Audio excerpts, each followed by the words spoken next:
Hi guys, it's Frankie Widows here from Eyelash Excellence, and today I am going to be sharing my isolation top tips with you because we all know how difficult isolation is. However, it does get easier over time. We've all been there, we've all struggled with it, but I'm going to show you my hints and tips and tools that are going to make isolation easier.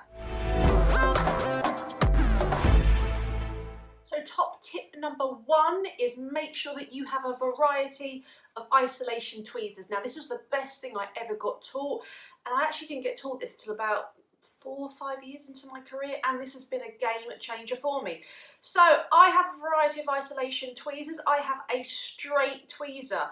I use this for inner and outer corner sections, and I'm going to demonstrate all of this in a minute in a practical on a mannequin head. I also like to have a long tipped angled isolation tweezer. As you can see, it's like a bird with a really long beak that can dive down into those lashes and isolate them. I also like to have almost like a medium sort of, but I call it long tip. So I call this one like extra long tip. I call this one like a long tip one, as you can see. This one's also great for getting into those lashes. And then I have a short tip isolation tweezer. And like I said, I'm going to talk to you about why I have 4 of them and the jobs that they do. So in no particular order, let's talk about the different types of isolation tweezers so you can physically see why we have different shaped ones. Now this is great because it's a combination of like between a straight tweezer and an angled tweezer.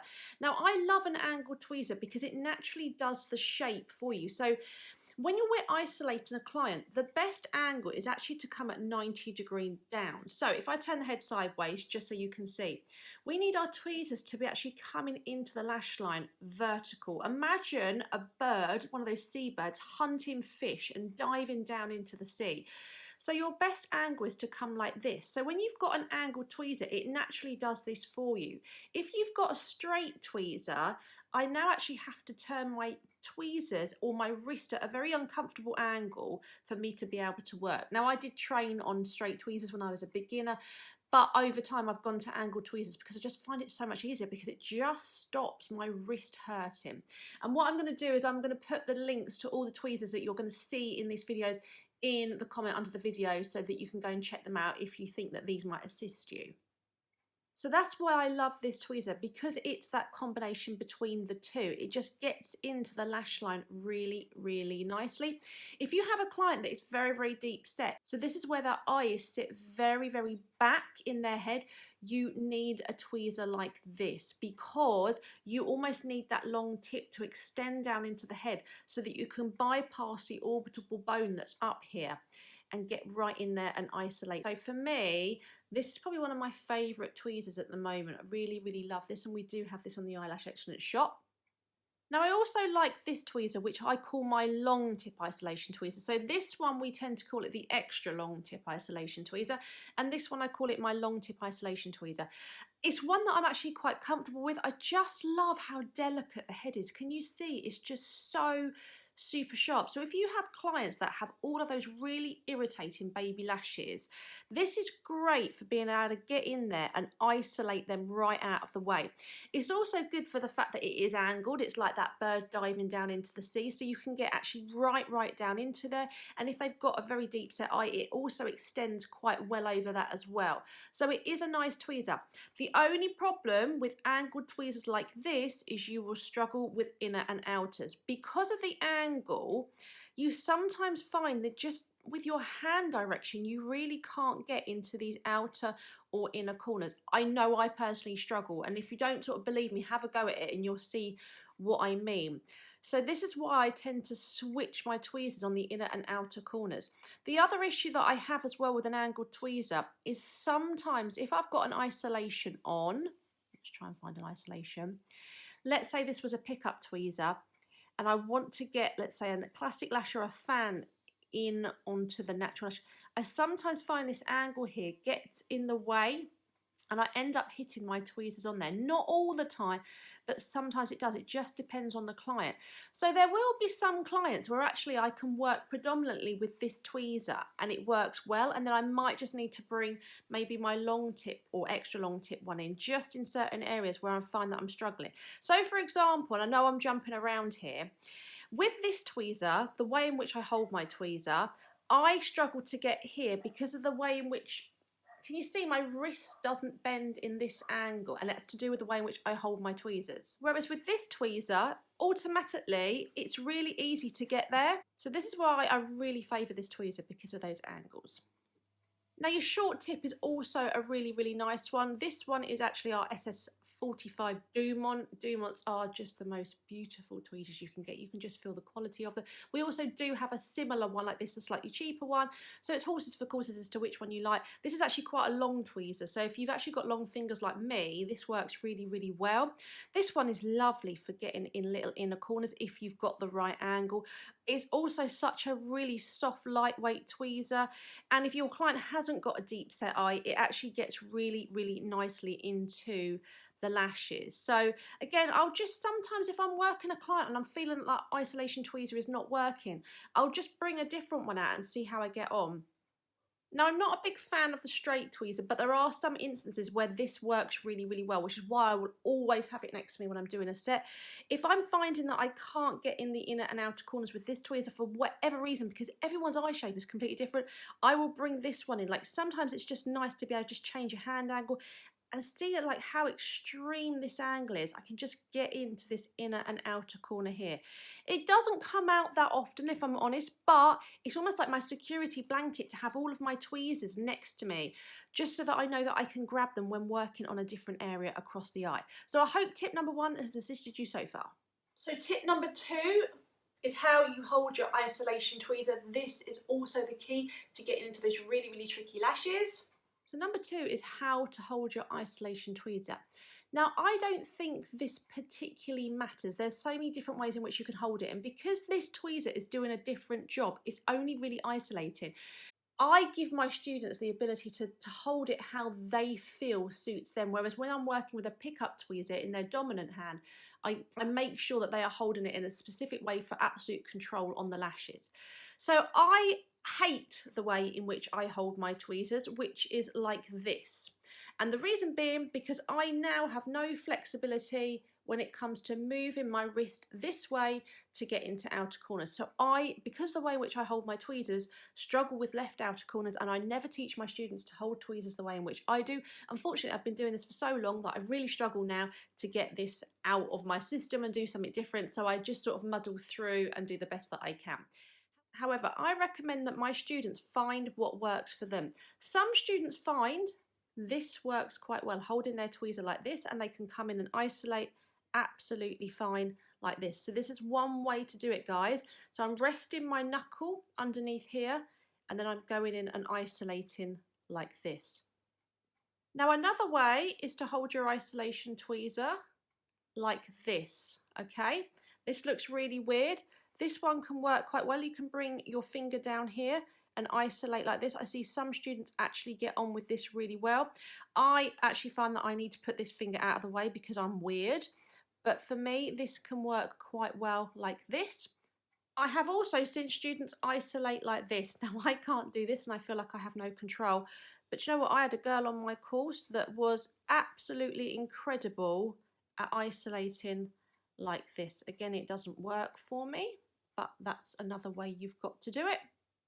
And finally, some isolate like this. They literally hold it between a thumb and a forefinger.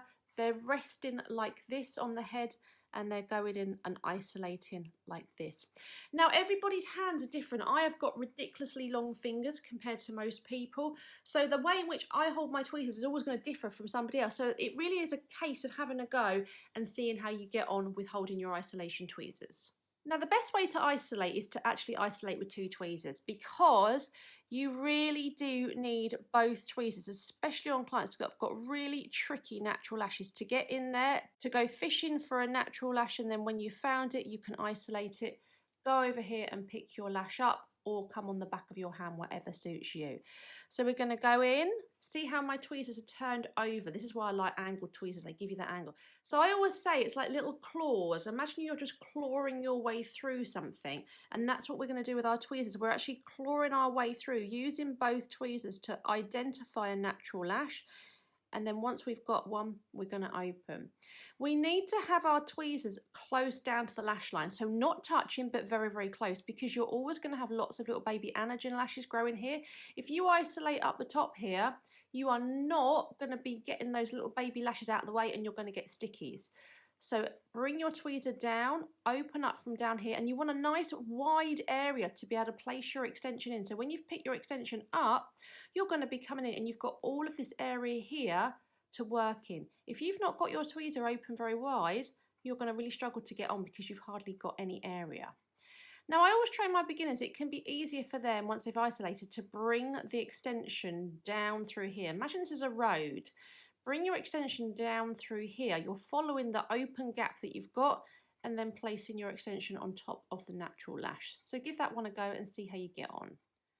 Now, you might be somebody that's able to isolate with one tweezer. I can, but do you know what? Not on every client. There are some clients who've got lovely natural lashes with none of those irritating little fluffy babies at the bottom, and I can go in and isolate with one tweezer.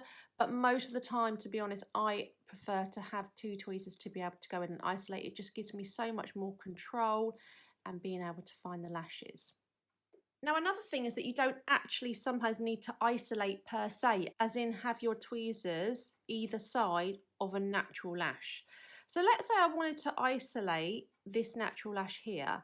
There is nothing to stop me just pulling those lashes away there, and then when I come in with my extension, I can place it off this left side here. I know I've got two there, but let's just pretend I've got one. I can place it off this left side here and I will avoid any lashes here. So sometimes you might see a gap. Like I said here, I could actually pull this one apart like so. So I'm just pulling the lashes. I've exposed this natural lash here. I would bring my extension in. I would actually place it either on the left or the top of this natural lash as to not touch any that are over here, and off you go. Now, some technicians actually do isolate with a needle. They do exactly this. They just have a little like sewing needle and they come in and they just isolate with one tweezer. This doesn't work for me because a lot of my lash ladies have lots and lots of little baby lashes, and you can see how much I'm struggling just on this mannequin head to try and get one lash out. That's never going to happen here. Whereas actually if I use two tweezers, now I can come in and isolate like so. So just to quickly show you, putting all of that together, how I would go in and isolate, it would be go in, both tweezers, find the one that I want, go over, pick my lash up, come in and place it on. I would then dive in over here, turning both tweezers over, going in, just find easy lashes. You know, if you see ones that are sticking out on their own, go for it. Pick my lash, place it on. Again, go diving in here. I'm just going fishing, seeing what we've got. We've got one that's popped out here. Bring that tweezer in, pick my lash up, place it on like so. So it really is a case of just having a play with the different tweezers. So for this one, for example, if I was working with a straight tweezer, look how I hold it. But to actually go into the inner corner, I would actually change my grip and actually come in like this. So I'm actually throwing my pinky and my ring finger out to add balance so that I can get into this inner corner. So as we go through our sets, we are always changing. You know, sometimes it might be that you've got to hold your tweezer like that to get around the nose or whatever. So we're always changing everything that we do just so that we can find the best positions to be working on our clients with. So these 4 tweezers are always with me through every client that I do. They'll be sitting next to me ready to go, all available on the Eyelash Excellence shop. So jump over there and grab yourself some. And the great thing about tweezers is if you really look after them, you can have them for years and years and years, especially your isolation tweezers that are just there to isolate and don't lose precision like your pickup tweezers tend to do. So tip number 3 is how we position our stool. So you're always going to have a stool that's got wheels on it. If you lash off a chair, this is no good because we need our stool to be able to move around that client. Now, first of all, we need to be right over the top of that client. So I like to have my stool as tall as possible, and I like to have my client right up to the back of me. So her head is pretty much just overhanging the couch a tiny bit. So that means that when I'm nice and close to her, I am right over the top here, and this gives me the ability to get right in there. So you can adjust your stool up and down as to what suits you, but we have to have the ability to move. So for example, if I wanted to isolate her right eye, I'm left-handed, I could possibly move around here and coming at this angle is going to make it so much easier. If I wanted to isolate her left eye, I can move right round here. Maybe I need to get to that outer corner, and then I can get this angle. You're very rarely going to be able to isolate from a static position. So somebody filmed you lashing and sped it up, you would literally be going like this. Sometimes your stool will need to go up so that you can get over your client. Other times it might need to go down so that you can spin yourself around here and you can get into more of a hunch position so that you can get nice and close. So it's all about your position. Don't be frightened to move around your client to find the best position that's going to suit you. And finally, number 4 is turning the client's head. Now, it is okay to turn your client's head during the treatment.